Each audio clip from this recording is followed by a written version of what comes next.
That evening, the world as I knew it cracked open beneath my feet. After 2 decades of marriage, 2 incredible daughters, and what I believed was a strong, happy partnership, I walked through the front door thinking I was coming home early to surprise my wife. I had no clue that I was walking straight into the unraveling of everything I thought was solid. I'd left work a little early, excited. Our younger daughter, Erin, was away at a school retreat, and our oldest, Kelly, had just started college 6 weeks earlier. It was the first time in a long while the house would be quiet, just me and Lori. I'd imagined a quiet dinner, maybe a bottle of wine, a chance to reconnect. We hadn't done that much lately. Things between us had felt a little off since Kelly left, and I figured we both just needed a little nudge to find each other again. So I made that nudge happen. I pulled into the driveway. Her car was already in the garage. I called out as I stepped inside, "Honey, I'm home." Her voice floated from the bedroom, light and calm. I smiled to myself. Maybe she had the same idea I did. But when I reached the bedroom, everything shifted. She stood in front of the mirror, applying makeup with precision. Her black dress, one I'd given her the previous Christmas, clung to her in a way I couldn't take my eyes off. Around her neck, the pearl necklace I'd saved up for her and surprised her with just months before. But it wasn't her beauty that stunned me. It was the open suitcase on the bed, half full, carefully folded clothes inside. I blinked, confused. "Are we going somewhere?" I asked, hopeful, trying to match the moment with a story I'd written in my head. She looked at me in the mirror, then lowered her gaze. "Bill," she said, her voice slow, careful. "I'm going away this weekend. On a date." The air left my lungs like I'd been punched. Date. That word didn't belong in our house, not in our bedroom, not in our marriage. I stared at her, my voice cracking. "A date? What were you talking about? You're my wife. This is our home." She didn't flinch. "I wasn't planning to tell you," she said, "but you came home early. I guess you deserve to know." I stood there, trying to catch up to reality. "You're cheating on me?" I managed to say, the words tasting like acid. "No," she said calmly. "It's not like that. We've only had lunch a couple of times.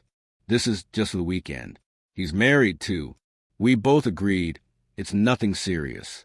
It's just something I need." "You need this?" My voice was barely a whisper, choked with disbelief. She turned to me. "Since Kelly left, I've felt invisible, unseen. I need to feel alive again, beautiful, desired. I want this weekend. Bill, just the weekend. I'll be back Monday. Nothing will change." But everything had already changed. I didn't recognize her anymore.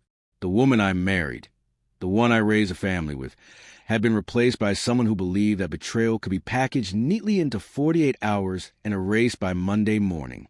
I didn't scream. I didn't plead.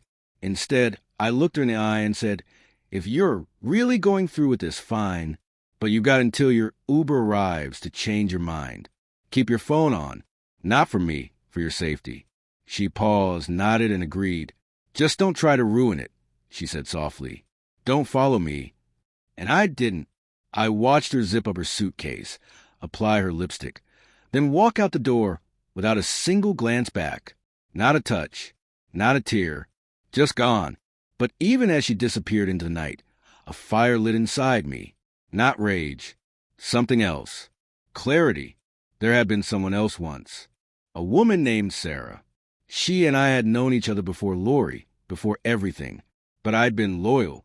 I'd kept that door closed all these years. Still, I had made a promise to Sarah. If my marriage ever truly ended, I'd call her. I picked up the phone. "Hi, Sarah. It's Bill." There was a pause, then warmth. "Bill, wow. It's been years. How are you?" I told her everything. What Lori had done, what she was doing. That I couldn't go on like this. "What do you need from me, Bill?" she asked, her voice gentle. "Just your company," I replied. "I need someone to talk to. Someone real." "Come over," she said without hesitation. That night, at Sarah's house, I felt human again. We didn't dive into anything physical right away. We talked. We laughed. We remembered who we used to be.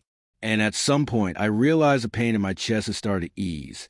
Not because Sarah filled the space where Lori used to be, but because she reminded me that I still mattered to someone. By the time Sunday night rolled around, I wasn't the same man. And when Lori walked back through the door, acting like she just returned from a yoga retreat, I saw her clearly for the first time in years. "See," she said, smiling. "Told you I'd be back. Nothing's changed." But everything had. I didn't wait.